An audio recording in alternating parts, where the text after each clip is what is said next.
Hello, everybody. Good morning and good afternoon. Welcome to the last training in this training session, training series of how to build a post processor and basic of post processor. Basically, previous 5 sessions that you have seen so far, Vukashin passed through all more or less, let's say 95% of GPP language capabilities that you can use basically from 3 axis or to up to any very complex Milter machine. So basically everything what you've seen here so far, these are all the tools that is necessary in order to build any post processor that you can find it on the market. And today we are going to uh, present you the practical way how we are actually using the Visual Studio Code. And we will basically in front of you just build a pretty small post processor, but we'll go through very important subjects here, how we're doing it, and basically we will define it for the scratch for the 3-axis FANUC post. Again, I will just go um, through the recordings. You can go to our solcan.com, and in the company over here, you can go to the reseller area. And here in the reseller webinars, you will be able to find the latest post-processor training course that we had yesterday. And as I promised, after today's webinar, we will make sure that we also put it here, but we will also send you a complete list through the email with all presentations and stuff that we have used during this training session.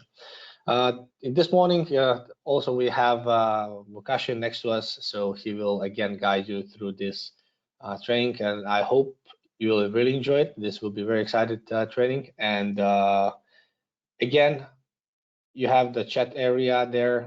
Feel free to ask any questions, and we'll make sure that we go through each one of those. So, Vukashin, I'll now make you a presenter. Let's see. Okay, you are now a presenter, and you can share your screen, and you're ready to go. Okay, thank you, Daniel. Hope you are seeing my screen, and welcome. Hope you are having a good day. And we can start off defining this post processor. Now, firstly, let's go back to our database. Let's create a new machine. We are creating a new post processor. Let's make it like it is a new machine. So I will create a new folder, and let's make it a simple Haas VF2. And now, following the same structures and procedures, creating the folders for the post-processor machine simulation, so PP, and machine simulation, okay, a folder for the COM part, okay, and a folder for G-code. Okay, now in all of these, we need to specify the version that we are creating it in. So it is SolidCAM 2020 SP1. Okay. I will copy this and let's add the same to the COM part and G-code. Okay, new folder, paste it. Also in the G-code, let's make a new folder and paste it. Now I will be using the VMID from the previous post processor, just not to lose the time on defining it. So I will open it and copy the VMID here.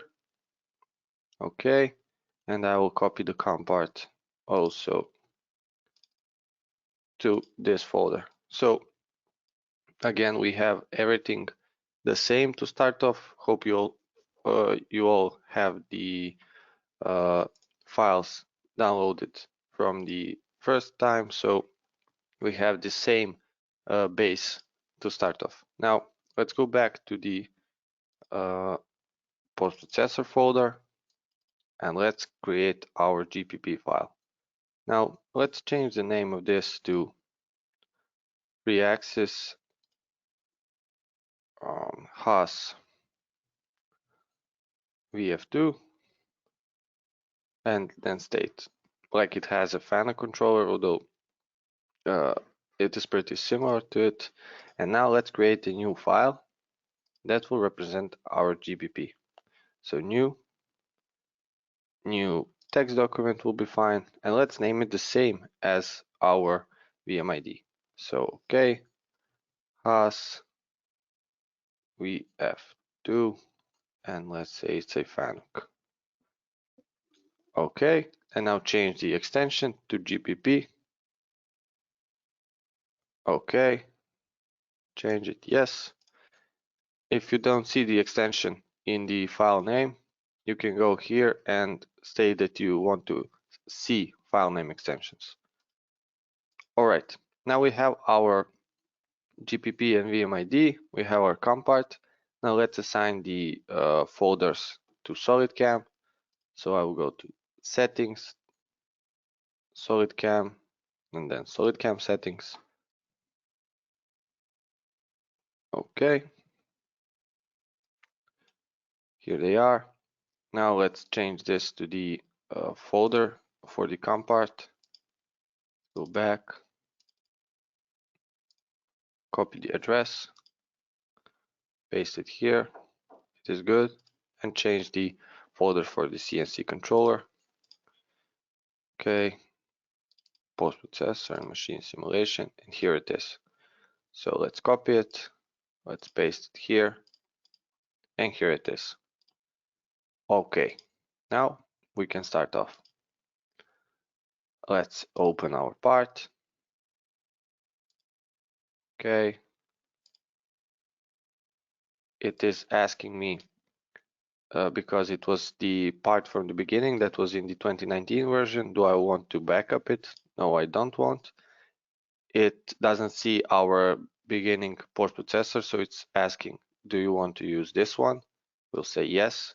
Also, because we changed the post-processor, it is asking, do we want to back up the part? We don't have to. And now it is open. Okay, we would need to recalculate everything. But also, one thing to check, because we used a older VMID, let's just check that the post-processor is the one that we want to use. So because the VMID was with this post-processor, it stayed as a default one. So if I just click and select this one, it will automatically recognize, but make sure you are using this one. So let's save it. We can save and exit. Let's calculate all the operations. All right, now we have a ready COM part. Let's go to our post-processor folder. Okay, because we changed the post-processor, we have a backup of the VMID. Let's open the GPP file. Okay, let me just open it. So it is an empty file, totally empty. Now, if we were to generate this, it would produce nothing, maybe even some errors, depending on the PC and what we are trying to do. So let's create a init post procedure so we can add a trace statement to check what we are doing. So what we need and what are the procedures printed. So let's create an init post. Init post. Okay, let's go with the end P.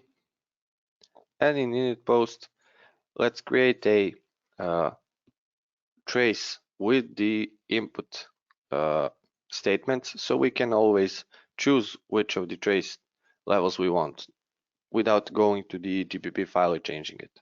So we need to go with input. After input, we need a message. So let's say input the trace statement. trace statement. Okay, let's say it could be 0, 1, or 5. Okay, and we need a variable to assign it to. Let's declare a variable for the trace statement, so it can be integer or numeric. Let's go with integer, so let's declare a global integer as I trace level. Okay, so we have a variable for the trace level. Let's paste it here. Okay, I didn't close the comments or the message.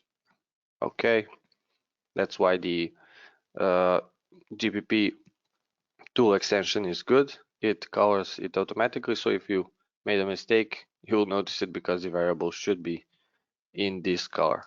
So let's go to trace. Let's say to trace all and trace it with the trace level. Okay, so we have our trace statement. Let's save this file. Okay, let's go back to SolidWorks and let's generate the G code and see what we get. Okay, we're asked for a trace statement. If we go with 0, nothing happens. There's nothing to be printed. If we go with 1, okay, a lot of procedures, none of them defined, but we see the order of them that is required for this sequence of operations with these parameters. So let's focus on a single operation for now. Let's open the contour. It is a bit more complex than the face milling. Let's check the compensation. So we have another thing to address. Let's save and calculate. Let's now generate the trace 1. Okay. And we see a order of procedures that is called for this operation. Now we have the startup file. We can use it for the header, dev tool, for the tool list, startup program, setup, and so on and so on. Now let's move this to the side and let's generate the trace 5. Okay. And now we see all the data that is at our disposal to use in the G-code output formatting or the creation of the GPP post-processor for our example machine. Now, for creating the post-processor for a specific machine, the greatest thing to have is the programming manual and a G-code example that is working on the machine so that you can pull off the machine, or better if you have a part that is programmed by. But for our case, we'll just use some general knowledge for the FANUC 3-axis, and it can differ. This is just an example on the procedure of creating the post-processor. I do not say that this post will work on any 3-axis FANUC. It is just to show the sequence that we go through that can be a good starting point for you to develop your own post-processors. Now, we can start off. The first procedure is start of file. In start of file, we see the build revision of SolidCAM. We have a program number. It can be useful. It is used commonly on FANUCs. The file name of this file that outputs the trace, the G code. We have the part name. We can use it as a comment, so we know if the G code is named by the program number, for which part it is, and so on. So let's use the start of file to create something like a header that we had similar in a previous post. And let's use it here. So we need to add the start of file procedure to our GPP because as we see 0, it is not defined. So let's go back to our GPP. Let's insert a separator so it is easier to distinguish between procedures.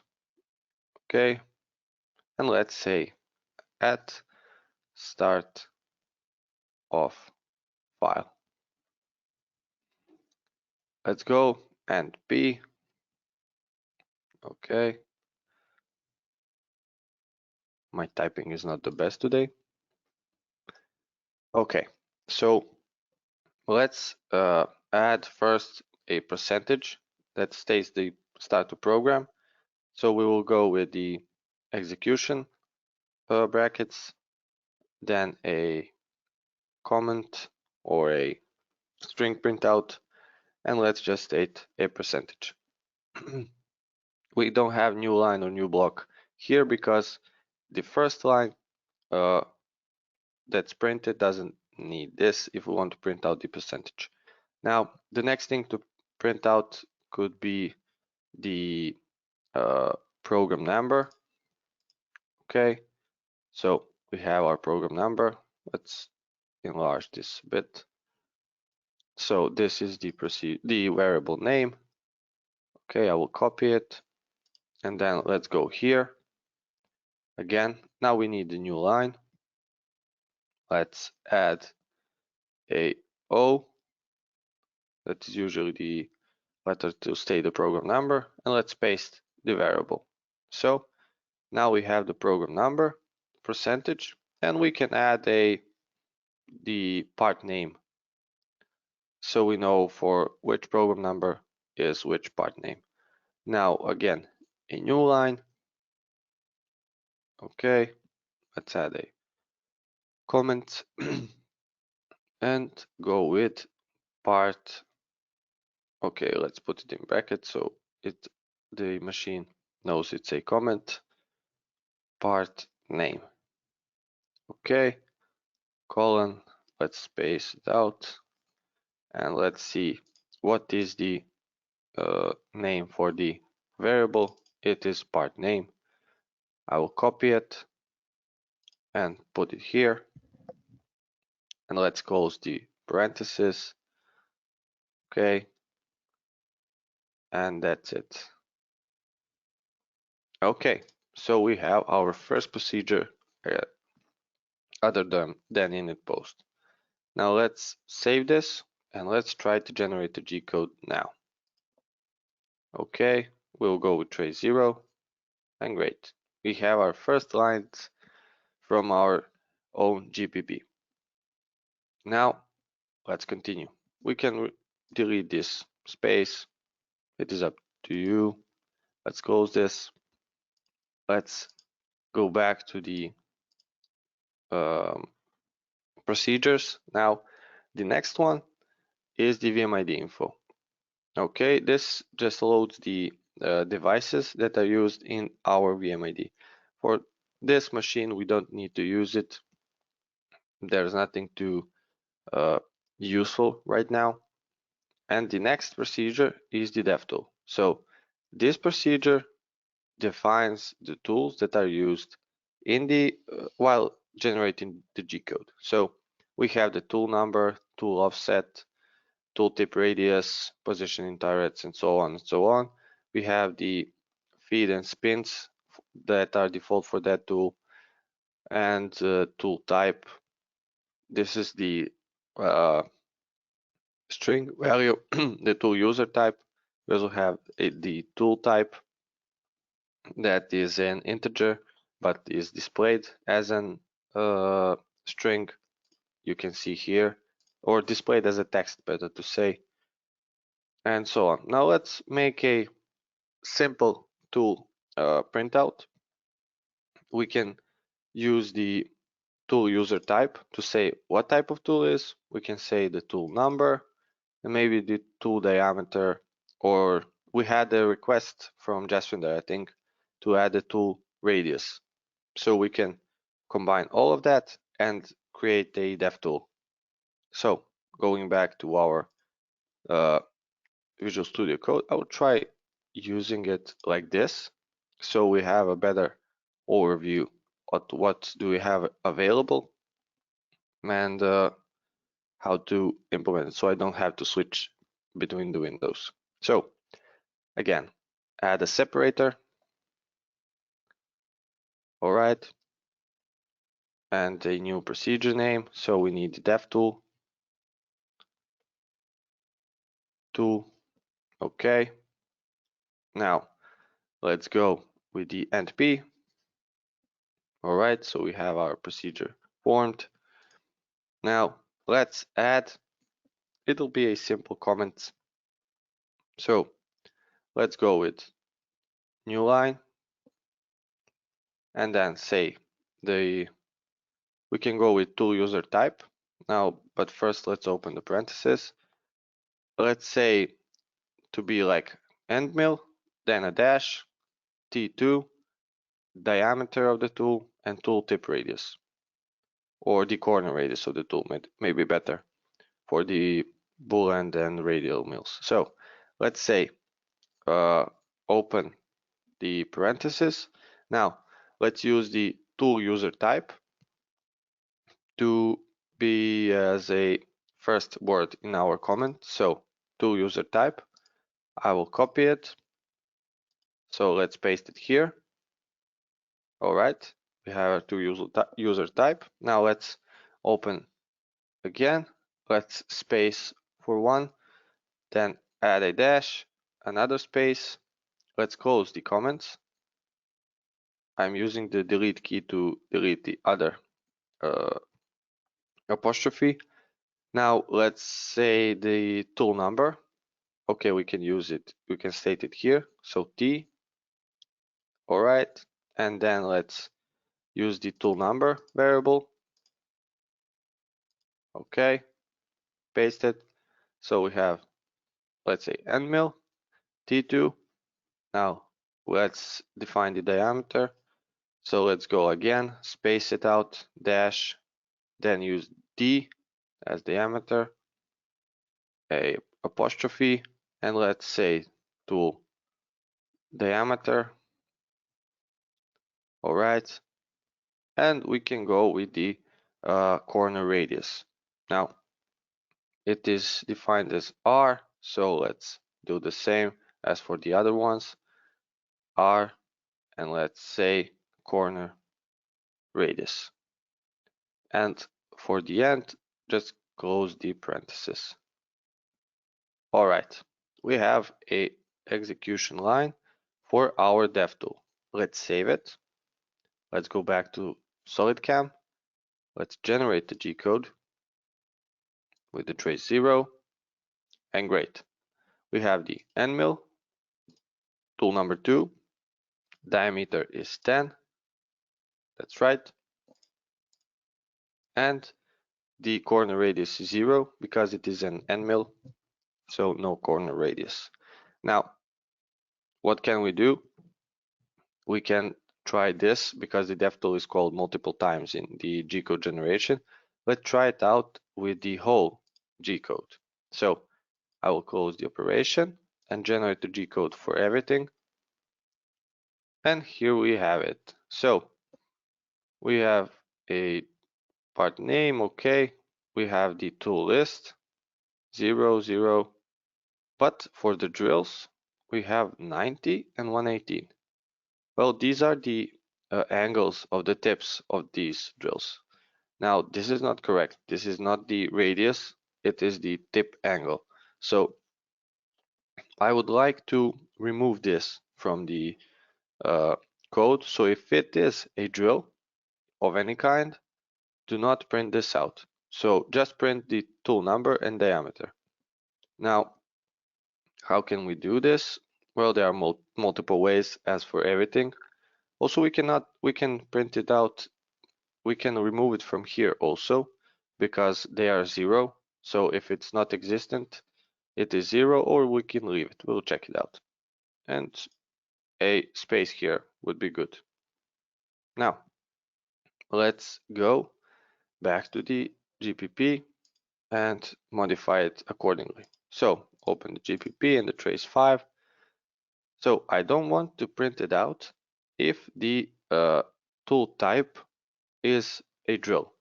Now, a interesting way to do this and to show off something that I covered yesterday is to use a string function. The one I mentioned also is the in string. So it searches for a string appearing in a other string and returns the value of its position. Let's open the GPP help just to check again. Okay, GPP tool. Let's search for in string. Okay, and here it is. So we have a string. We can search for in it for some specific string, and if it is existing there, it will return a value of the first appearance. So like the C is on the third place, it will do it. If it's not there, it will just return a 0. So we can check if we have a drill. Oh, sorry, I forgot I'm on the other screen. So if we have some string expression in our string, we can get the value of its position. So sorry for showing it on the bottom screen. We can check if we have a drill, so string that says drill appearing in our main string that is the tool user type. Now let's close it and let's do that. So the format is we can move the radius down so we can print it out only if there is a drill. Let's close this execution bracket. So this is one hole. I will make this another entity. So because there's no new line or new block, it will just print it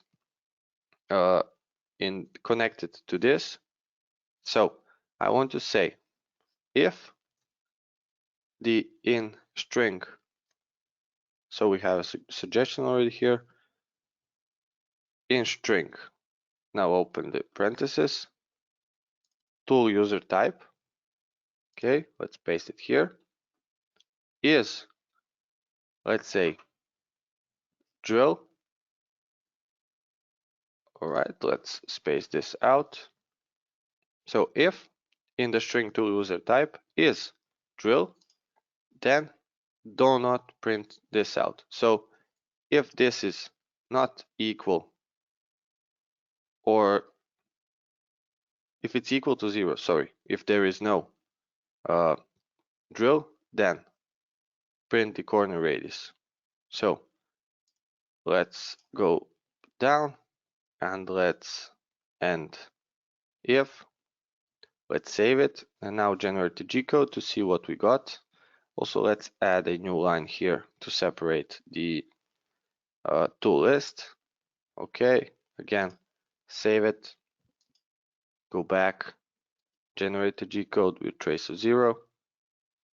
Okay, now we see that our option worked. Now the new line, we need to set a condition for it. That's what I wanted to mention. We see that R is not printed on the drills, but also the parentheses are not closed. Now, let's go back and correct all of these. New line we can remove, or we can use the previous command and the next command to output a specific string or to enter the new line only if it is the first or the last dev tool. So we can go with another condition if the previous command, okay, let's click this, is not equal to devtool. So if it's not devtool the previous command, it means that the first devtool is executing is not equal to devtool. Okay, then print out the new line. I'll end if, separate this, and also we Notice that we don't have the closed parentheses here. Let's use the else here. So if you don't print out the corner radius, print out a just close parenthesis. So let's replace the endif with else, and let's say it print out just a closed parenthesis. Okay, and now let's add the endif.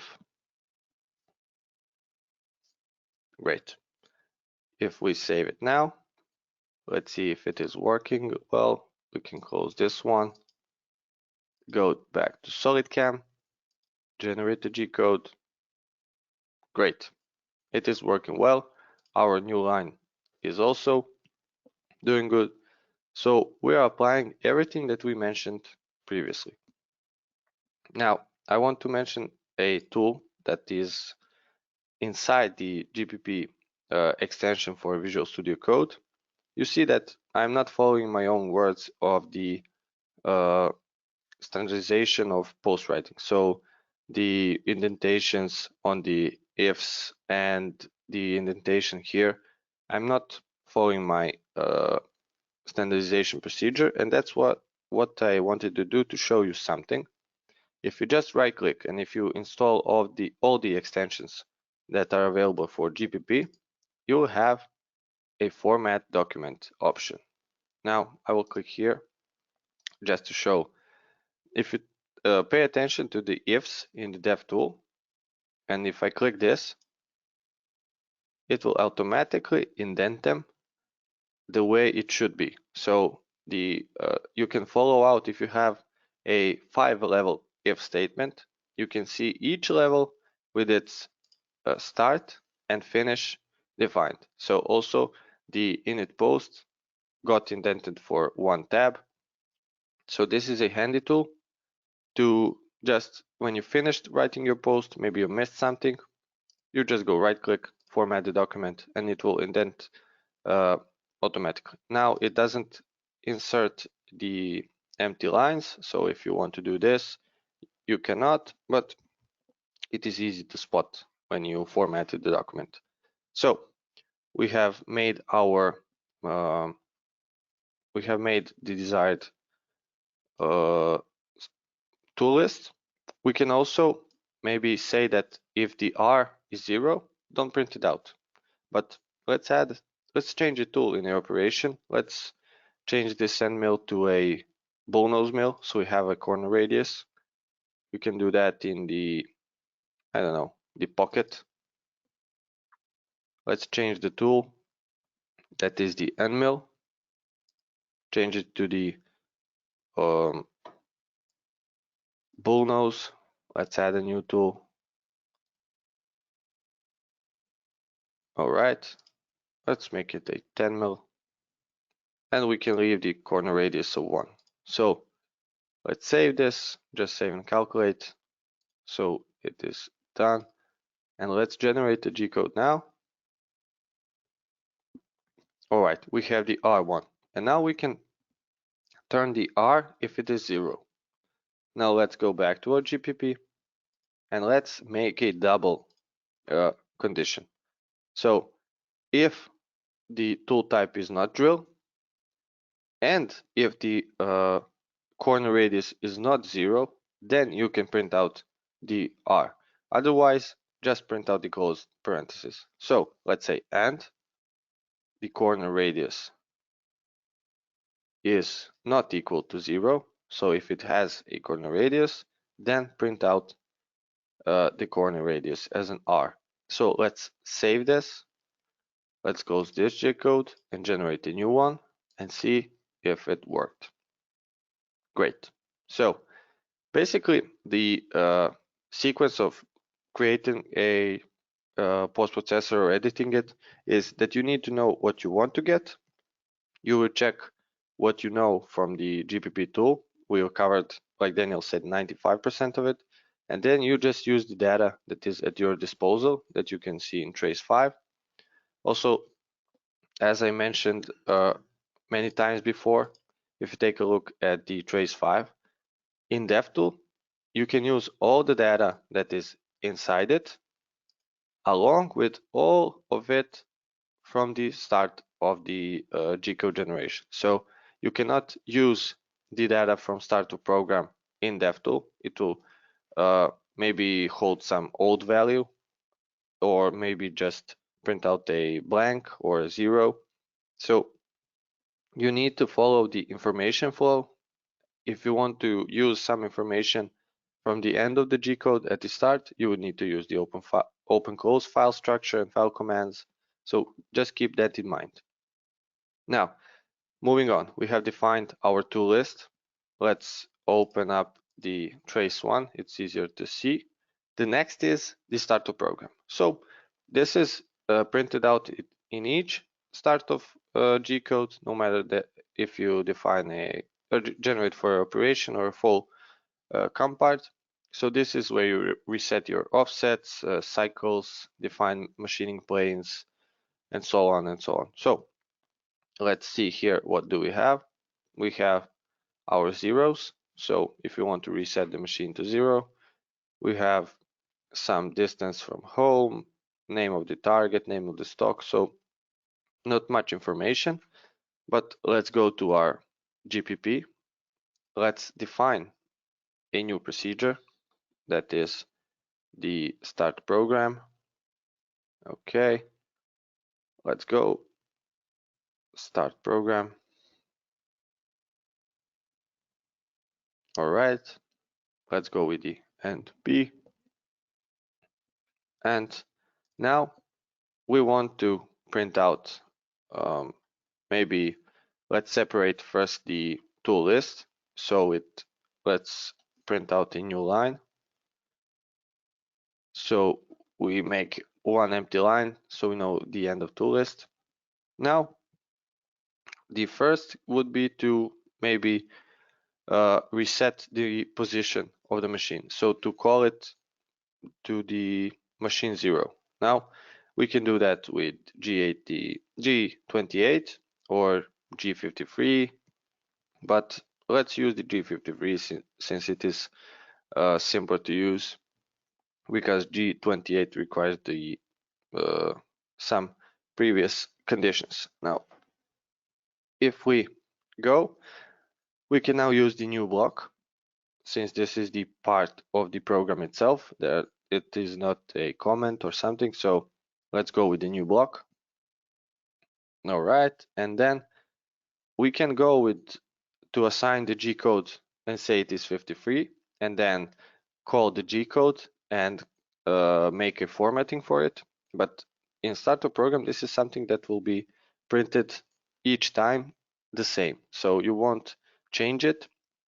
And if you were to go now and print out go with G code, just not in this line, let me do it like this. If you were to go say G code is equal to 53, and then in the new block print out the 53 as a G code, previously define the formatting, and you will go to say, okay, now G code equals 17, and then you would lose some time and generate some lines in code that are not needed for something like this. This is always the same. If you wanted to change it, you will just go and change this number. Okay, but like Daniel said, go the easy way. Don't make your post overcomplicated. This is a simple free access post. There is no need to implement so high modularity. So we can go and delete this and just how to say hard code the text that we want to be printed. So let's go G53 and let's just retract by Z. So we are sure that our spindle is out of the way and we can move the part accordingly. So let's generate a new block also, and let's reset our plane.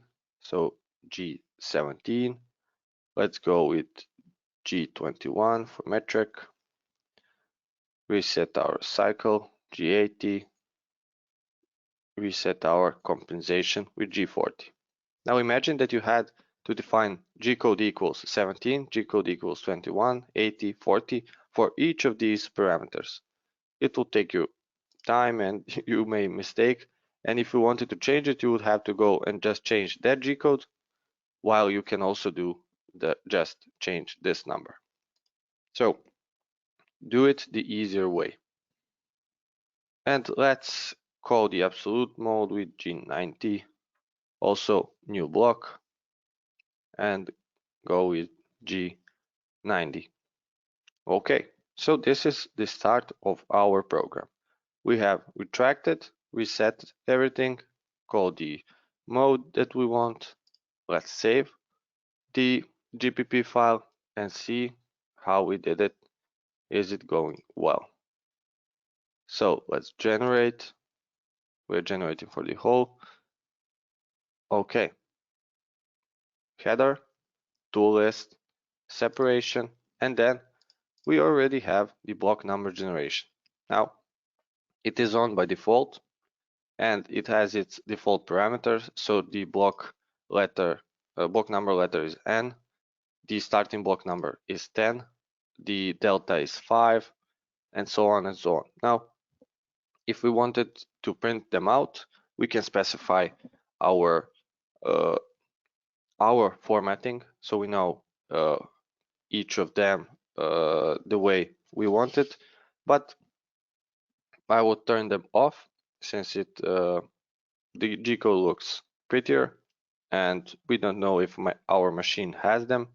So if we just go to the GPP in the init post and say that we want let's go in between these, we want the block number generation to be false.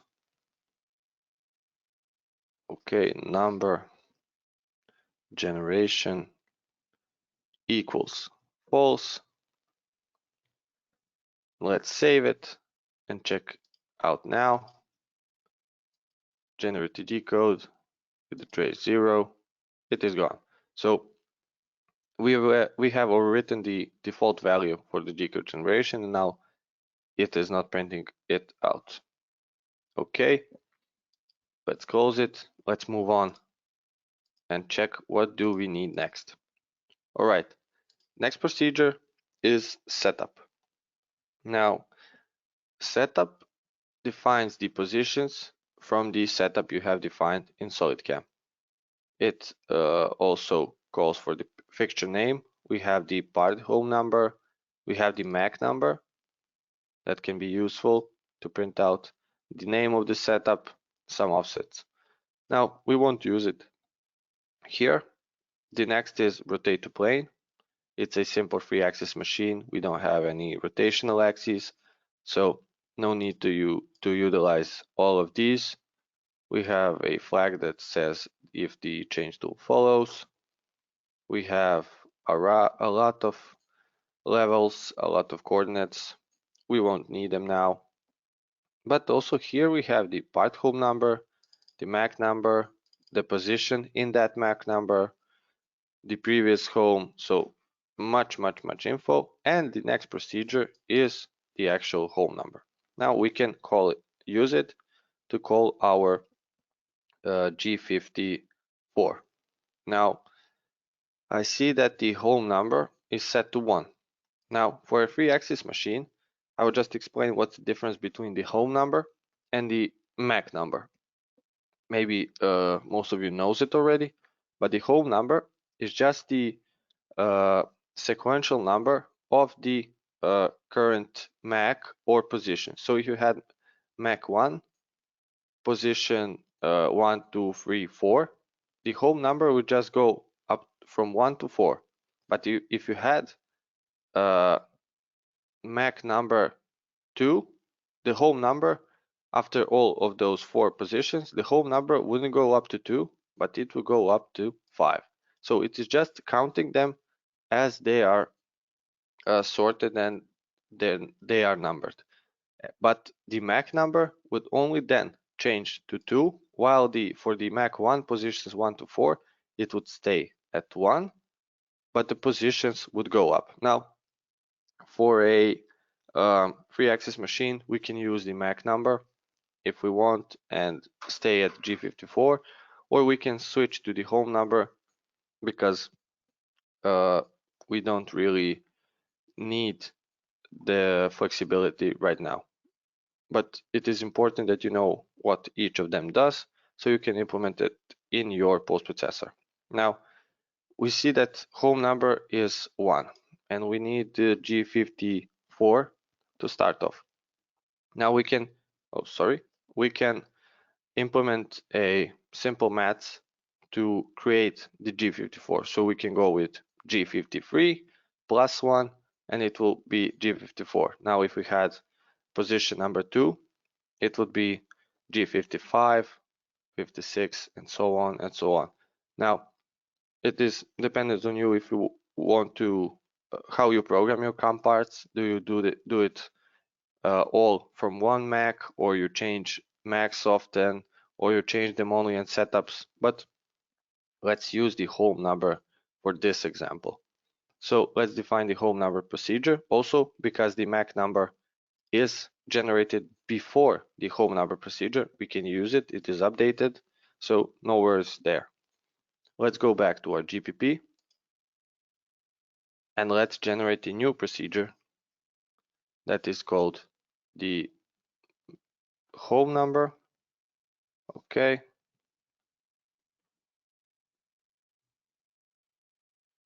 And end the procedure. Okay. Now let's just state we need a new block. All right. And let's say that we want it to be the G code. So G, and then we want to print out the G54, but we have the home number at 1, so we can go with 53 plus the home number. Here it is. Now, we can just set it like this. We need to put it in parentheses, so it counts as a calculation as a whole. Otherwise, it would just go with 53. It would consider it as a variable, and home number would be printed as a variable itself. So let's close it. So it will count it, but we have put G here. I know that in the future for the lines, arcs, rapid moves, I will need the format for G also. So let's create a format for our G code. I will delete this. Now if we were to print this out, we will get just the 54 because there's no formatting. Let's go back to the init post. Okay.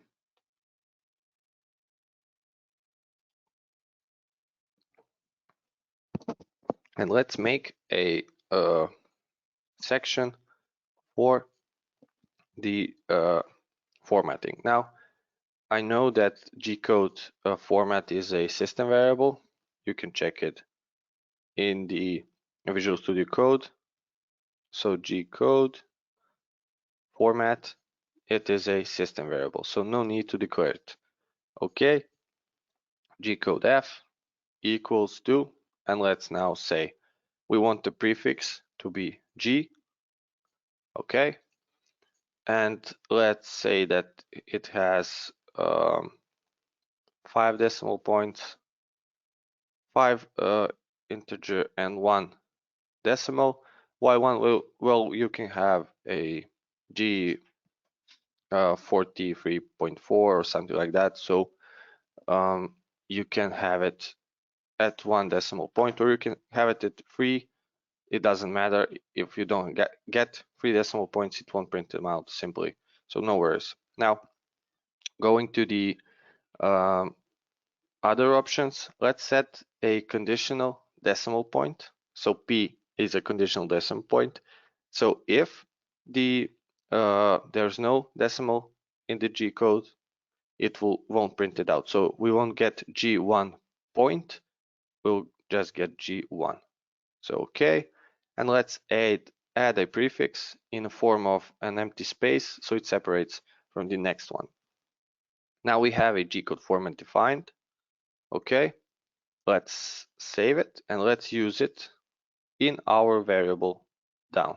So if I just state, okay, use the G-code format, and that's it. Save, go back to SolidCam. Let's see what do we get. Great, we have our G54. Now we could have used the G-code format for each of the printouts in the starter file, but again, there is no need. It will work just fine like this. Now, this webinar will be a bit longer like the last one, but we want to cover as much as possible in one session, so we don't have to you don't have to rearrange your meetings or something to attend this webinar. So let's go back to the trace 1 and 5. Let's see what is next. So the next procedure, like you see it, is the change tool. So this is a simple procedure that calls for the tool that will be used, and in our case the tool is tool number 2. We need the call code to change the tool, so the M6, and this could be done pretty simply. We can also print out the next tool, so if the machine has the option to prepare the next tool, we can call that also, but let's just call for the tool that will be used. So going back to the GPP, we first need to add our procedure. Okay, add a separator. All right. Okay, let's make a new procedure. So it is the change tool. Okay. Now let's go down and declare the end of procedure. So we have our procedure, and now let's define it. So we want to print out just a new block. We can go say 2 to T and just state the tool number. Tool number. All right. And we need the M6 to call that tool. So let's go with M6. Okay. Let's save this. Let's generate the G code and see if it prints out well. Okay. All right. So all the tools are called. No issues. Okay. But I see one thing that may cause a problem. We're changing the tool between operations without any retract. So our tool will stay in the position that it was in the last move, and if the part needs to move or if the tool is longer, it could crash into the part or the machine. Now we can do this retract at the end of operation or something like that, but I would want to make sure that it is before every tool change. So I will close this, go back to the GPP. Let's insert a new block that will do the retract, same as in the starter program. So I can copy this, all right, and paste it here. So we have our retract. Now let's generate the G code now. Okay, and here we have it. So G53, Z0, that will be enough of a retract to make sure the tool is in the right place. But I'm noticing now that here and here are both retract, so it is already retracted. I've reset everything, so I call it again to retract and then use the first tool. Now this can be done if we take a look at the trace 5. We have a variable. If we go down, down, down, first tool. So it says if the tool is the first tool or if it is a last tool. Now, I generated this for the F contour, so for one operation. So that tool is also the first and the last. If I were to generate a trace 5 for the whole um, part, it would say true for the T1, but false after that. Now, let's use the first tool variable in our GPP, and let's say that only if it is not the first tool, because for the first tool we have a retract in the start of program, then print out the G53. So let's make an if statement. Let's say if the first tool is false, so if it's not the first tool, false, then print out G53 and if. Let's separate this also, save it, but first let's format it so it indents it well. Go back to SolidCam, generate the G code now for all the tools. Great. So the first tool has its retract in the start of program, but every next tool retracts before the tool change. So good. Let's move on. The next procedure will be what?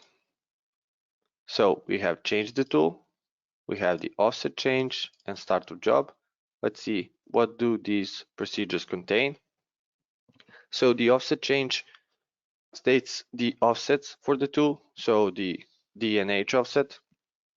Now we could maybe call the H offset, so it makes sure that the length offset of the tool is called, but we can also do that after we start the operation. Now let's check out the start of job. We see that we have the name of the job, the original name, the type, the information for the next coordinates that will be called first, also what is the type of the job, the machining plane, and so on and so on. Going down, we have the clearance levels, the operation parameters, also the types of, if any, rotational axes are used, coolant options, and so on and so on. So a lot of information at your disposal. A lot of post writers cram everything into the start of job. So the change tool, the offset change, the home number, a flood, the coolants, the retracts, everything they pack in the start of job. That could be good in some way, or maybe hard to implement something on the later stretches of the post editing. So we will keep our start of job simple, and let's just go with the job name, and let's maybe call this length the H offset that was declared in the last procedure. So let's go back to our GPP, define the new procedure, separate it first. Okay, now let's say start of job. All right, let's end the procedure. Okay, and let's print something out. Now let's also separate this as with a one empty line, so we know where each job starts when we take a look at the G code. Okay, then we can print out a comment with the job name, so we can go new line, and let's say the job name is okay, and then use the job name variable. Okay, we can close the parenthesis. delete the second apostrophe, and we can use the offset here. So we can go and say G-code equals 43, but I want to show you another way to declare something. So let's go with the new block. All right, and we could go either like this, G43, and then state the H and the H offset. All right, let's copy these. Where is the H offset? Here it is. Okay, copy it, paste it here. Also, a way to do this, let's separate the H offset as a one entity, and we can go like this. We can define the G code equals 43, and then print the G code only here. Okay, and the last way is, let's delete this, and let's say that we want to print out 43 and use on it the G code format, G code F. So if you want to print out something that is not stated directly and use a formatting on it, you just put it in parentheses and state it like this. Now let's save this and see what we got. Go back to SolidCam, generate the G code. Okay, so we have our job names and we have our G43. Now we could have done that also in the starter program, but again, how much of that you need to type and how much would you get in return. So we have defined our job starts. This is the tool change.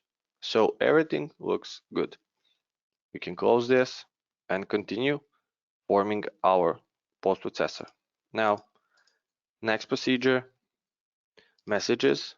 Let's go down and see what's printed from the messages. You can see that starter job is pretty long. And we have message, okay, separator, a profile operation named fcontour. So if we haven't used the job name to print the name of the job, we could have used this one, but let's leave it like that now. And we have the M feed spin. So this starts our tool. We have the direction of the spin, we have the value for the spin, and so on. So firstly, as you know, we can start the tool, say, go with S 3500, and then state just the direction you want to turn it on. So clockwise would be M3, counterclockwise M4. But we need to input a logic how the post processor knows when to print out the M3 and when to print out the M4. Now, if we were to check the help, because we see that there are no apostrophes here, so it means it's a text, but in the background it is an integer. Let's check the help topics and see if the spin direction has the defined values. So let's go with spin direction. Okay. We have it in we need the M feed spin, but it is not defined. We can check the feed spin and the other procedures, but so we don't have the integer corresponding to the direction. No worries, easy to check. Let's go and create the M feed spin procedure. Okay, let's declare it M feed spin. Okay, and the procedure, and sorry, and procedure. And now let's say that new block, the spin direction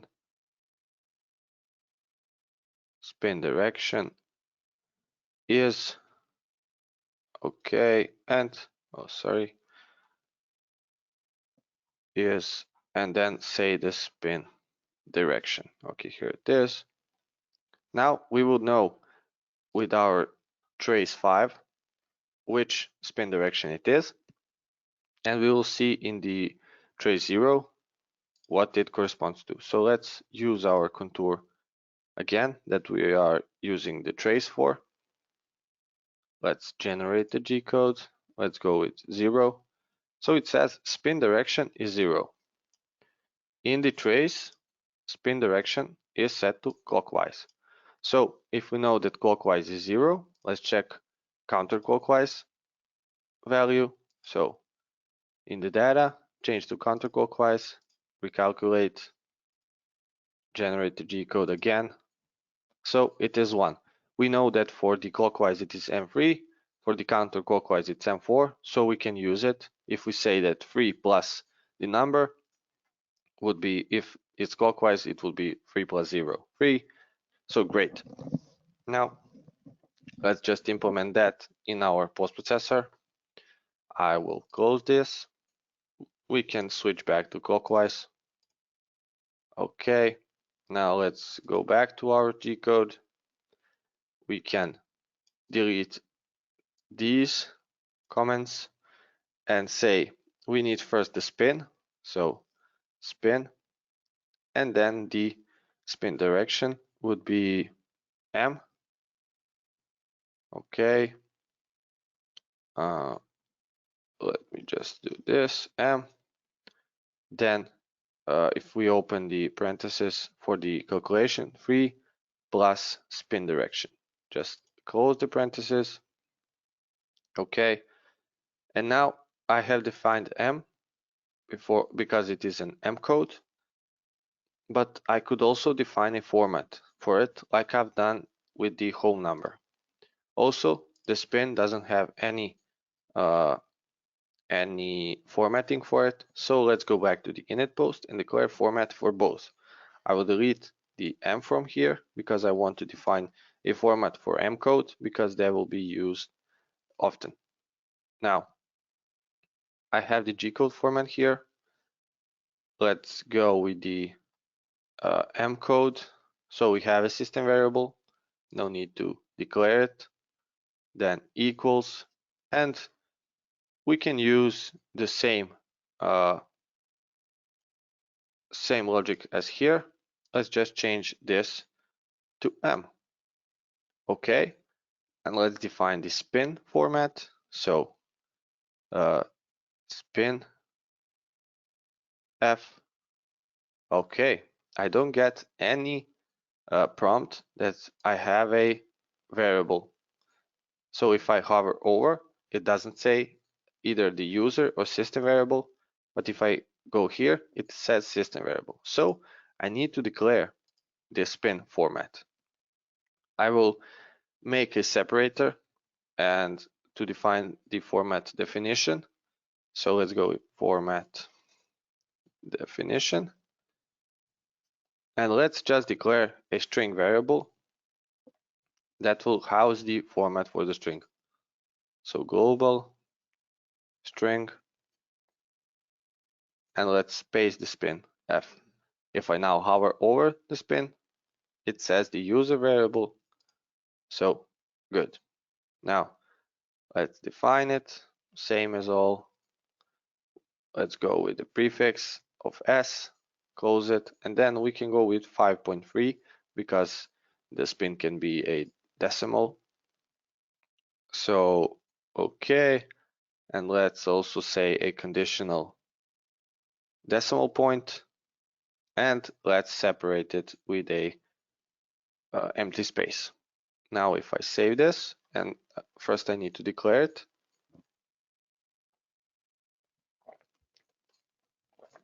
Okay, the spin doesn't need any declaration. It has a variable in init post for its format, but I need to say that I want this value. So again, like here, it is in parentheses. Also, this is in parentheses. So This is how you define it. You say mcode format. Nothing else. Just save. Let's generate the G code now. Go with 0. Great. We have started our tool. We have the format for the spin feed. Let's just check that our maths are working. Save and calculate. Check again. Great. M3 and 4 working well. I will just go back and let's continue. So we can close both of these, go to the list and go to the trace 5. Now looking at the list, we had our messages and feed spin, now the toolpath info and the rapid moves. Okay, so the rapid move, the toolpath info just states what is the type of the toolpath. We don't need it, but we need a rapid move. So we need our rapid approach. Okay, what is the format for the rapid? It's just G0, then the coordinates. Now let's go back to the GPP and do the same procedure as always. So you take a look what you need, you take a look what is at your disposal, and continue from that on. Now, again, a separator, a rapid move, rapid move. Okay, it is asking me for some variable. Let's end the procedure. Okay, let's make a new line. And let's say now, G code equals 0 for the rapid move, so G0. And then we just need to print out the coordinates. So a new block, then we have the G code, and we can use the pose value. So X pose, Y pose, and Z pose. So X pose, Y pose, and Z pose. There's nothing else here. If we were to save it, let's generate the G code and see what do we get. So trace 0. Okay, we get G0, but here we just get the numbers. So we need a format for the coordinates. Back to the GPP. So like every development, you will edit, try until you get it perfect. Don't try to do it perfect the first time. It is good if you manage, but don't stress yourself out. Go in steps, go slowly, make breaks, and let's now define the format for our coordinates. So we need the X pose. Okay, we see that it is a system one, so no need to declare it. Let's go and define it like the spin. We can copy this and then paste it here. Just change it to X. Okay, now let me see. Now I don't want maybe the conditional decimal point, because some machines require to state, I don't know, 10, then a decimal point, so it knows. So I will delete this, and for the Y and Z pose, I will duplicate this line with the Control D. Okay, duplicate it twice, and now just change these to Y, okay, and to Z. Z. Okay, we have the formatting now. Save it and see, did we fix our output? Okay, great. X, Y, Z, but I see that X has the same value twice. Okay, also the G code all the time printed. Let's use the modality here. So step by step, using the things that we covered in our training courses. So let's go down And a good thing with Visual Studio Code, if you select a variable and just hit the open brackets, it would put it whole in these brackets. So saving time, use the shortcuts, use the quick tips. If you get used to them, it will make your work easier.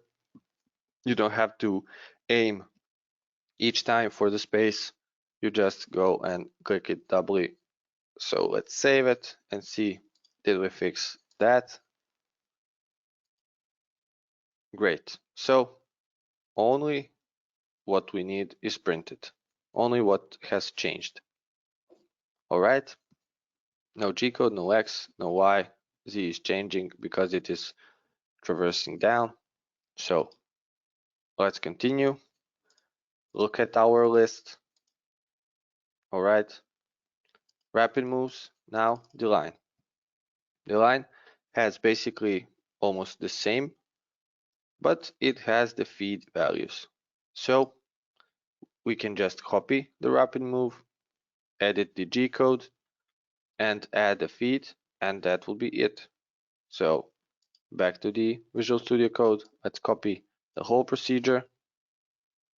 Let's go into the new line, paste it, change the name to line, change the G code to 1. Okay, and let's add a feed. Let's add it at the end of the write-out. So we added the feed. Let's make it model also while we add it, but we need a format. So back to the start of the file. I will put it here as parameters. So let's see if we have a system variable. We do. Here it is. Feed format, a system variable. Okay. Let's go like this. We can copy let's close it and copy the spin format, not to lose the time typing. And let's just change the letter to F. Save it. Back to SolidCam. All right. Generate the G code. And great. Now we're starting to get some shape out of our G code. Now, it looks good. Feed is being printed. The format is well. All good, all good. Now we see that it changed to G1 here. And then again printed out the G0 because it changed the modality. So that's working also. Back to the list and back to the development. So the next is the toolpath info again. And then we have the compensation. Compensation has these information. So the offset number, what's the value of the offset, the radius, the side of the offset, and now we know that it is on the left. The left corresponds to the G41, but again, I see that there are no apostrophes here. So we need to check what is the integer number for the left side. Now, the first move would be going to the help. Now, let's go SolidCam help topics, GPP tool. Let's check the compensation. Okay.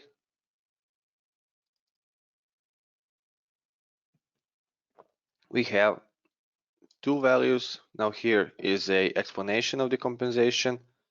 We covered it yesterday. And we have the procedure compensation. Now, looking at the compensation, we see that now we have the explanation. So the left is equal to 1, right is equal to 0, and no compensation is equal to 2. Now we know we need the G40, G41, and G42. So for the left, right side, and to turn it off. But if we use the method, start with G40 like we added for the Mach number, the spin direction. If we go with that, and say that we need the 41 for the left side, so we'll go G40 plus 1. But for the right, we need G42, and we would get just G40. So we need to change the logic.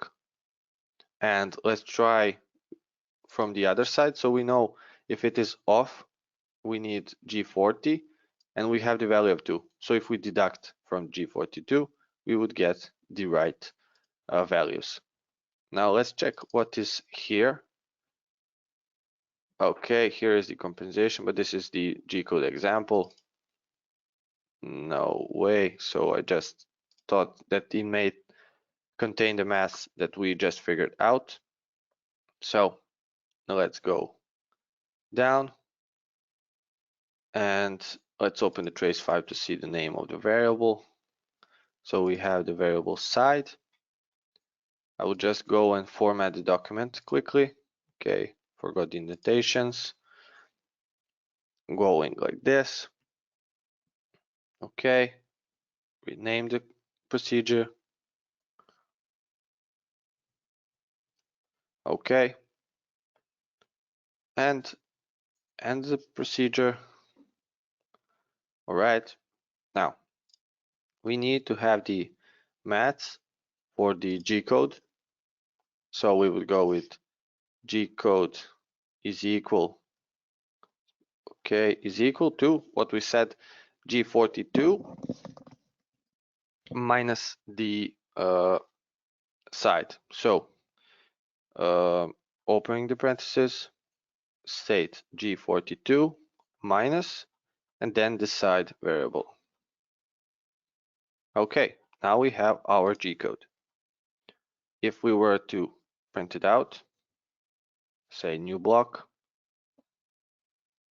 and then we don't need to give any comments. We have a format for G code.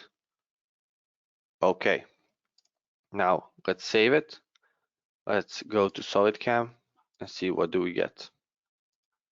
If I generate the G code, okay, we get G1, G41, and then again G1. Now, as you all know, compensation needs a line to be turned on. Now, how can we put it with the G1? Well, there are multiple ways. The easiest way right now would be to use a function I haven't shown in the training because it can confuse a lot of people.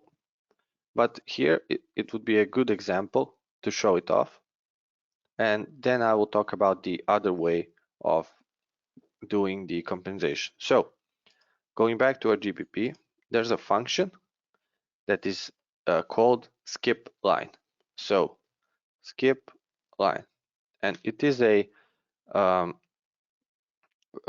function that can be true or false.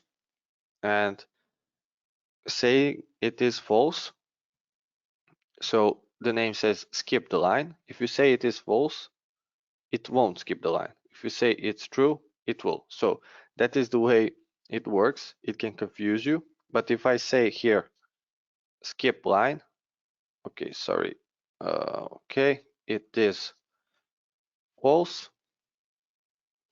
And if I say, by logic, you would say that skip the line, don't skip it. But if I generate the G code, you will see that what we get is indeed it skipped the line. It was between the G1s and now it skipped it and it printed after. So the next line is skipped and print with the G41. Now going to the GPP back, if I set it to true, you will see that nothing will change comparing to the default. Okay, so you see again it is the same, like we didn't use the skip line. All right, now the second way to do this, I will just go back to false. Second way to do this is to use a user-defined variable that will contain the value of the G code or the compensation, and we can input it into the rapid move and to the line. So some controllers will work with the G41 before G1, but some would require them to swap places. Now, if you wanted to check that out, you can see that in the post processor that was given as an example for the training course, it is done like that, but it will require some time, and we will skip it right now so we can continue with the G-code generation. And you can check it out and ask any questions about it through email or support. But basically, we have to manually set the modality for that variable so it doesn't print it in each line. Now, let's leave it like this, and let's continue with our G-code generation. So the next after the compensation is the line again, and then we have the arc. Now, the arc procedure, let's see what values it contains. So going from the line to the arc, again, coordinates, spins and feeds, and then we have the arc direction. We have checked it out in the previous trainings. It is for the G2 or the clockwise. For the clockwise, the value is 0. For counterclockwise, the value is 1. So we know the maths for that already from the previous post. We have the radius. Also, we have the X, Y, and Z center variables that define the IJK.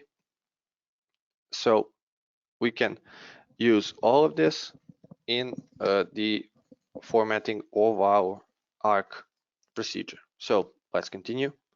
I will minimize this. Let's add a separator. Okay, the arc procedure. Oh, sorry, it recognizes it as a variable. Okay, now let's go and state. First, let's state the G code that we want to use. So we know that G code, we need to go with 2 plus the arc direction, because for the clockwise it is 0, so we will get G2, and for the clockwise it is 1, and we will get G3. So we will go with arc direction. Okay, we have our G code. Now we can print it out as a, so go with execution, new block, go G code, we have the format for it, go with X, Y, and Z pose, Y pose, and Z pose. Okay, and now we need the radius or the IJK values. Now, depending on the controller, you can use maybe both, maybe one of them. I will use the radius, but under special conditions. So let's say that we want to print out the radius, but I know that if the radius is bigger than 180 degrees, so the arc size is bigger than 180 degrees, the radius needs to be defined as negative. So that is the way the control is required. You will have this info in your programming manual or in a G-code example if you know what the part is. So let's accept this information for now and say that if the arc size is greater or equal to 180 degrees. So using the logical operator, we say GE, or we can use the symbols of greater than and equal, then 180. Then let's say that the radius of the arc equals to radius times -1. Okay, let's say times, and we need the value to be in parentheses, -1. So this is just to respect the formatting required by the controller. Let's end the if. Okay, and now we could print out our radius. Let's say just in the continuation of the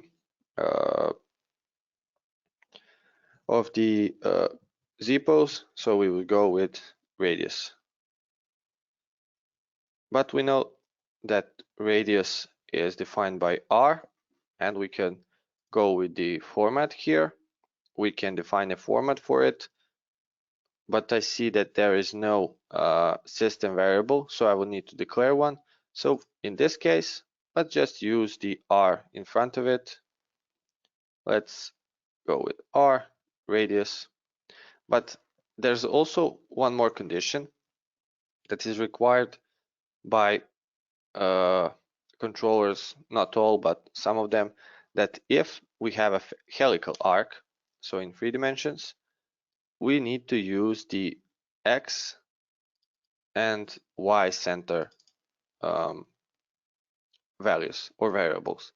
So it knows exactly where the center is to rotate around. So let's make another condition.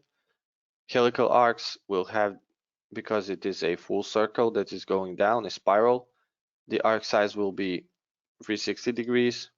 We can check that in our pocket operation. But let's say if our arc size is equal to 360, which means that it is a helical arc, let's make a comment. Then go with the ijk. So let's say we need the x center relative, okay, and the y center relative. Let's find it. Okay, now we don't have any formatting for it. In this case, let's declare it just to show an example. So I will copy the name of the variable. I will go back to the init post. Now let's check if they have formatting. No. So we need to define a variable. So global string for spin. Let's go with the x center, and I can paste the same, just change it to the y center. Okay, let's state the format. I will copy this, declare it, and change it to the I, and duplicate it, change it to J, and say it is for the Y. Okay, now if I save it, I need to finish my arc definition. Now you will see the same in the previous post. It is some common practice. So we have defined if the arc is 360, so it is, if it is a helix, go with x and y center, and let's say else, so if it is not, go with radius. And we have already said that radius is multiplied by -1 if it is if it is greater than 180 degrees. Let's end the if and diff. Okay, make a new line. Let's reformat this. Okay, save it, and let's see if we made any mistakes maybe. Okay, no errors. Okay, G1, G41, now G3, X, Y, Z. All right. Okay, but here we have the Z again. Let's make it modal, so if it didn't change, it doesn't print it out. Just in case, because we have the Z -15 here, so we have gone to our depth in linear axis, and that value hasn't changed until the arc, so it could consider the arc as a 3D arc and say that is impossible to do. So let's make it modal, so we don't have this coordinate printed out here already. So going to the Z pose, selecting it, and using the trick. Save it now. Let's close this G code, going back to solid cam, and OK. Now we have our G3, but without the Z coordinate because actually it is not needed. All right. Hope you are all still with me. We'll be wrapping up soon, but let's go on. Okay, the list, the trace. So we have defined our arcs. We have lines already defined, compensation defined, line defined, toolpath info, we don't need it. Rapid move defined, again the toolpath info. And here we have the end of job, end of program, plain data, and end of file. Let's go through each one of them. Okay, let me scroll down. All right, compensation line, and here we have the end of job. Now, end of job contains only the coolant data. Now, if we had the coolant options turned on, we can add it. Now, we could do that real quickly. Now, going to the VMID, and let's go with the spindle. So we have the spindle options, and we have coolant options. Well, we have the coolant flood. Let's change it to on off. Let's save this VMID, open our operation. Now, where do we turn on the coolants? Where? In the tool tab, coolant. Now that we have turned it on, we have a plus here. Okay. If I were to generate, okay, I didn't save the operation. If I were to generate the trace 5, I would see that in the start of job, sorry for scrolling this, okay,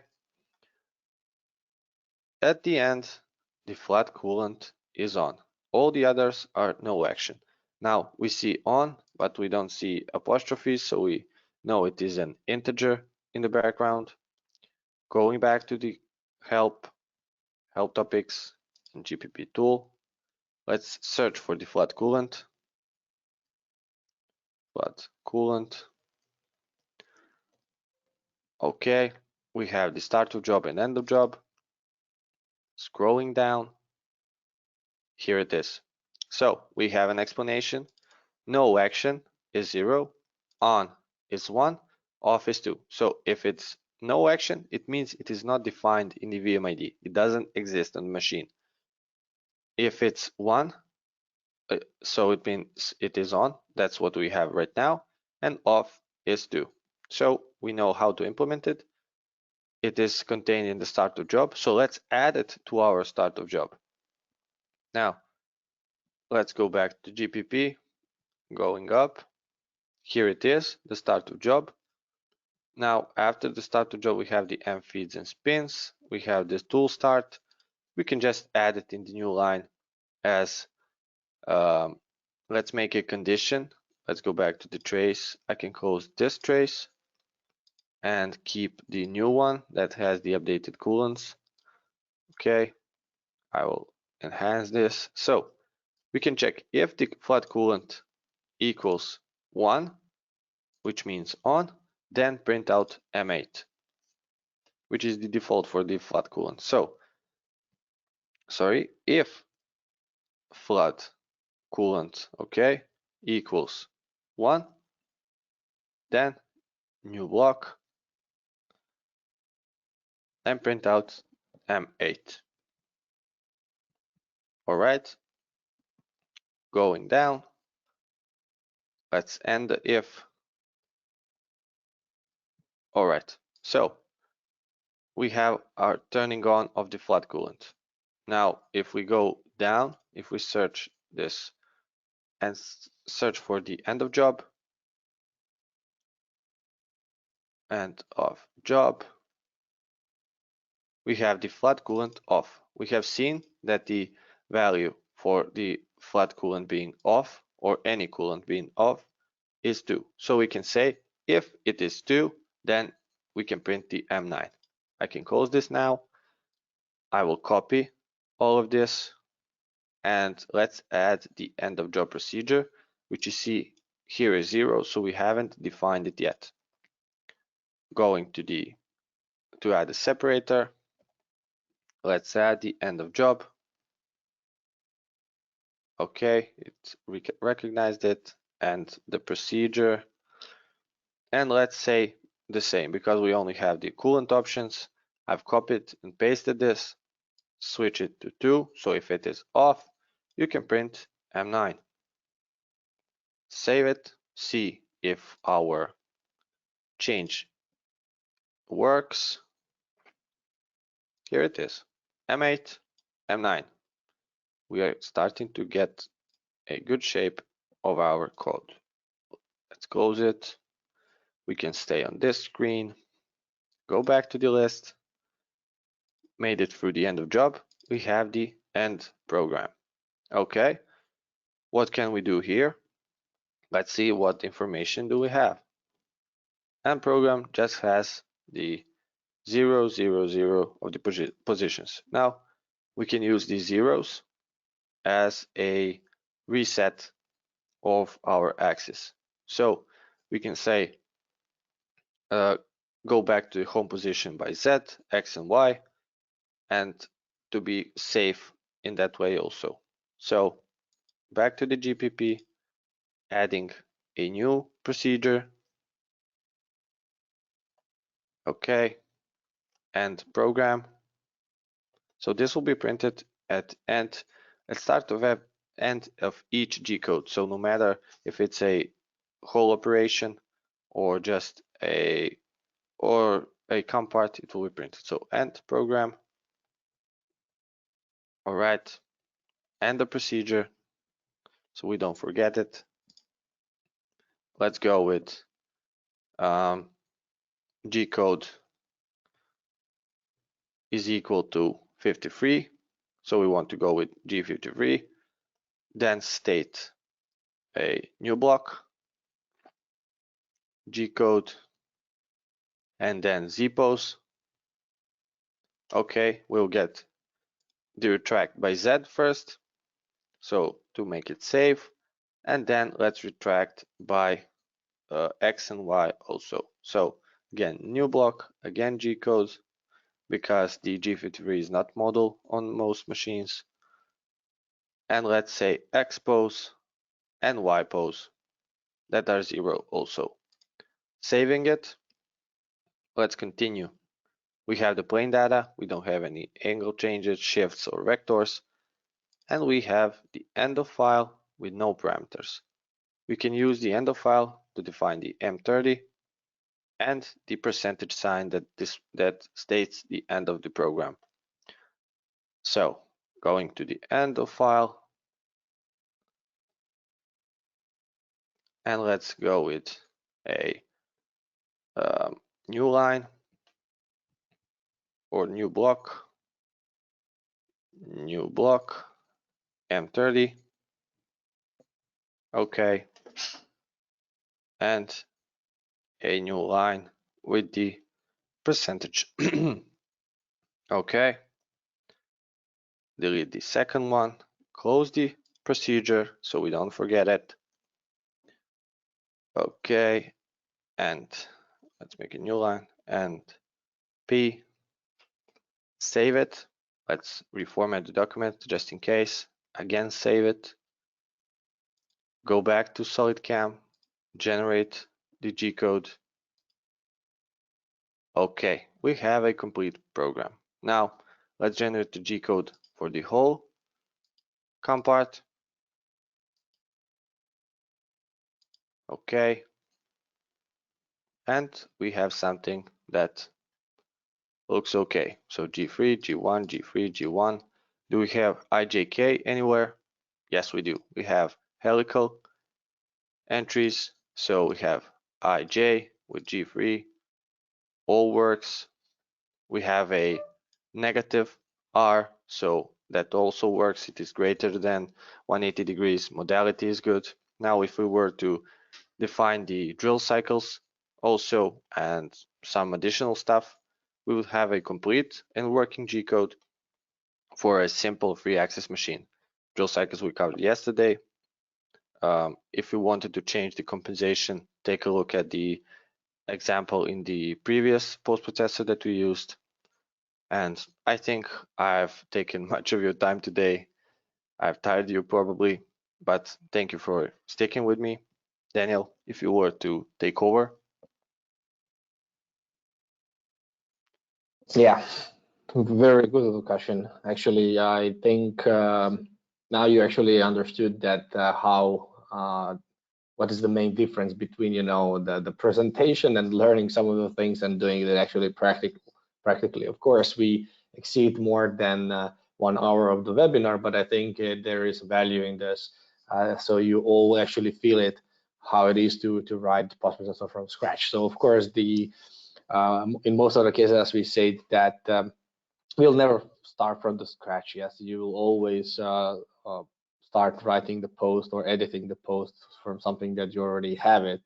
But as you've seen it, Vukasin mentioned many tips and tricks how he's doing some of the things that he didn't mention earlier in the training sessions. Of course, there is a lot of questions here, so let's go through all of them. The first is something regarding to the commas, as in the execution lines, between the execution brackets. Sorry, there, Vukasin, in some cases you used and you didn't use the commas. So guys, it's really up to you if you would like to use it. Me personally, I'm not using it, but for visually, I've noted that some people actually more like to use the commas, as they will separate the variables printing out. I agree that in some cases would be good to have, but it's really still up to you how you're doing it. Some question from Andre. He's asking how we can use various D offset for the tool. I think I can show that one as Vukasin. If you want, you can do it as well, but you can give me control. Let me ask you for a control. Just a second. Where you are. I can give you. Let me try. Not yet. You have control. Okay, great. Okay, so there is many ways how you can define the various D offset for the tool, or H offset, doesn't matter. The procedure is pretty much the same. Basically, what you can do, you can first of all, what you can note. Vukasin, can you give me also the SolidCam as well? Okay. So basically, in the interface of the SolidCam in 2020 and below versions, okay, so I'm not talking about SolidCam 2021. We will have a little bit, it will be definitely different. Here we have the offsets, so you can change the offset number for to be 2, or for the diameter and for the length as well. So if you use this checkbox, you can now change the number for your length and diameter offset, but only for this particular tool. Now, let me just go through the trace 5, and what I'm looking for is some variable that it's actually called sorry, where it is. It's called user tool offset. And as you can see, the user tool offset, it is firstly available in change tool. Okay, of course, we'll have it also later on inside the job. Where it is. Okay, so here we have the start of job. Now in start of job, we have this variable. Where it is now, I just lost it. It's also, there is some kind of delay. Yeah, so here we have it's 0 value. So what the 0 value actually means? The 0 value actually means that, okay, you are not using this checkbox. If you're using this checkbox, this value will be 1. And once you're using this, you can put the if conditions in your tool call.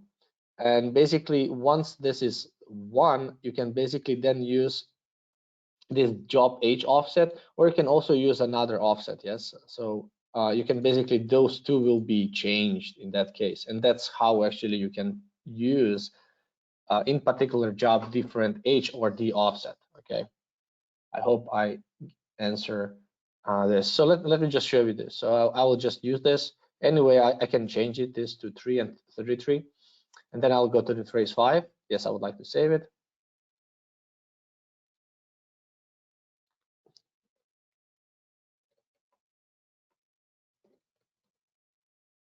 As you can see now, for this tool, we are receiving the user tool offset to be 1, and now actually you can input and put your logic inside your post. Let's go through another question. Okay, I'm just give me a second so I can see where they are.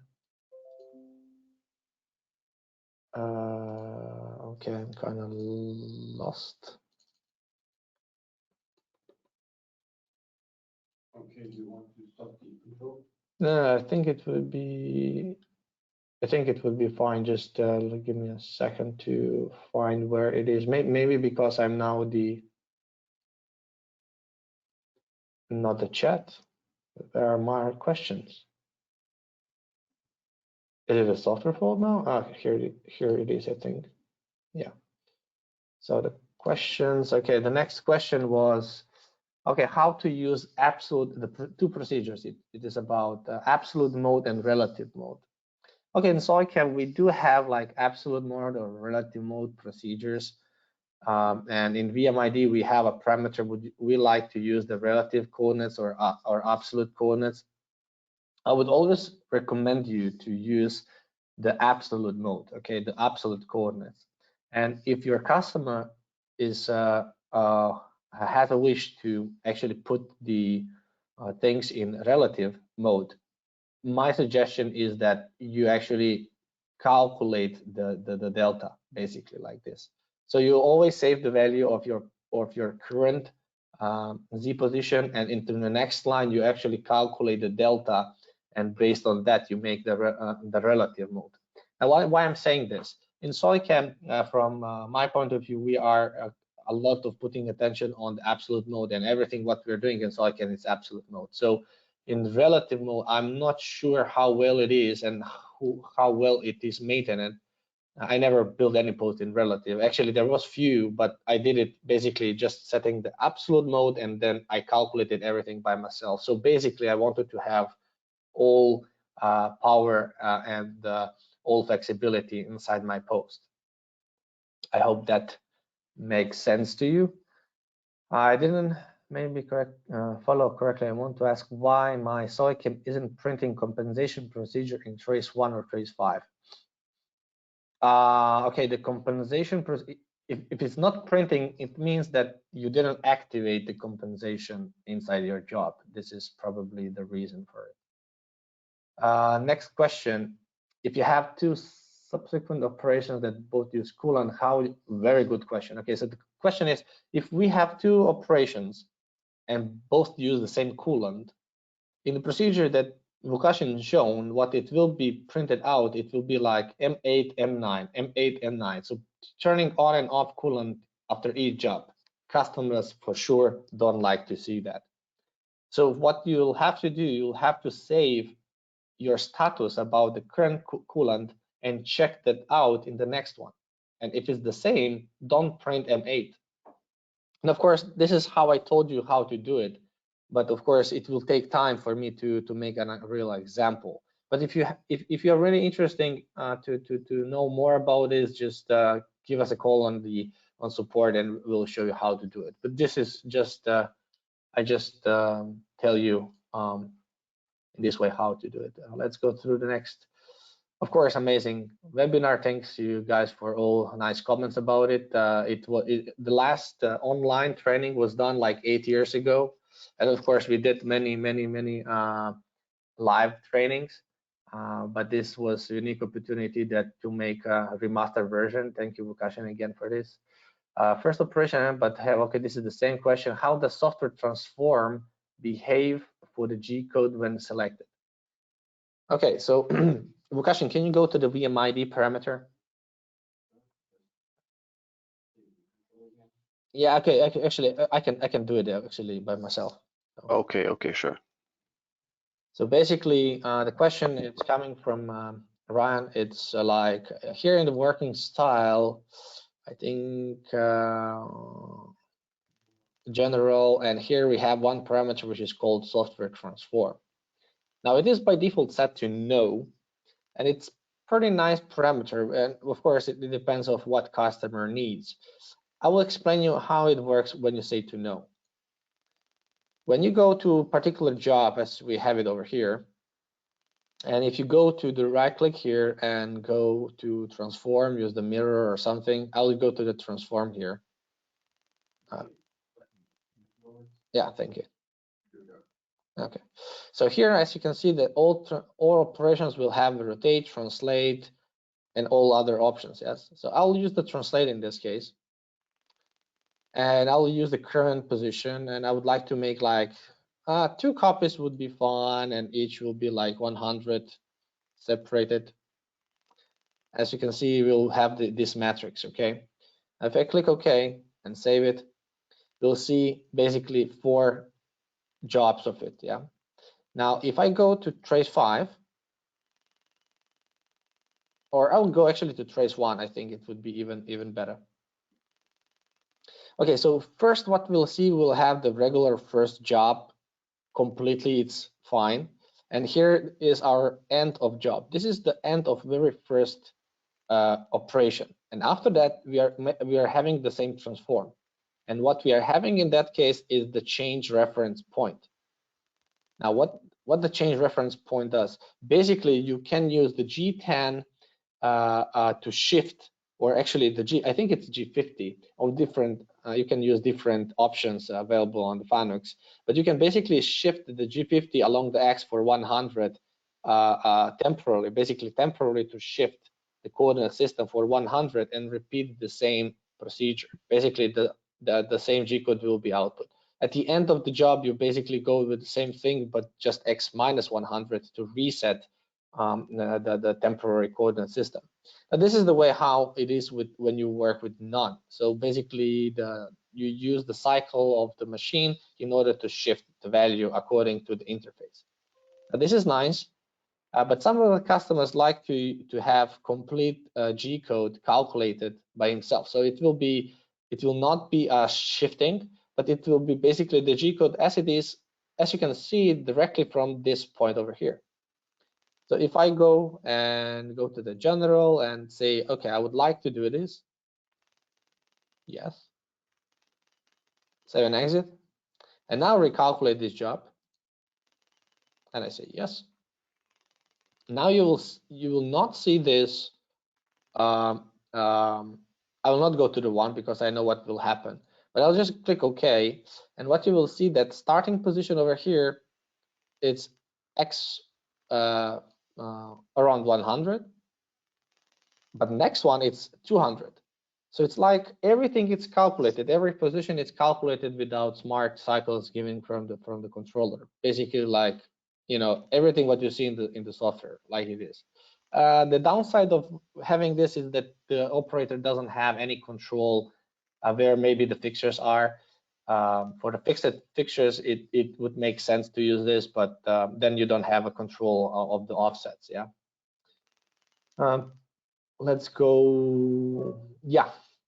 Okay, that will be it, guys. Few more things to mention for the end. I promised on the very first webinar series, first session, first part, I actually mentioned there was one question related to should we now update all our posts to the new working style, and there I mentioned there is a software that can handle this automatically. In about 3 weeks from now, or 1 month, there will be another post-processor advanced sessions. It will be about 3 of them. I will talk more or less only the things about the mill turns, but you're all welcome to join that webinar series as well. You will receive the invitation, and there I will actually show this software as we are running out of time on this. it will be completely fine to show it there. Do I have also to say something? Yeah, actually, I wanted to show also another thing about the Visual Studio Code, some of updates that we have and format of the document. Okay, it is here. I will go just shortly into. Can you open for me the Visual Studio Code, Vakashan, please? Yeah. Okay. So one thing here, a pretty small thing.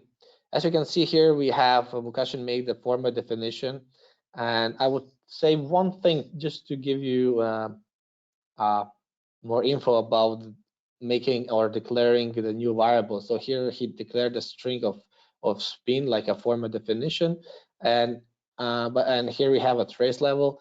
I would basically I like to separate this things over here like this, and the main reason is that after you make this, it is very nice to make a documentation of what actually your variable is doing. So for example, this would be like a trace level.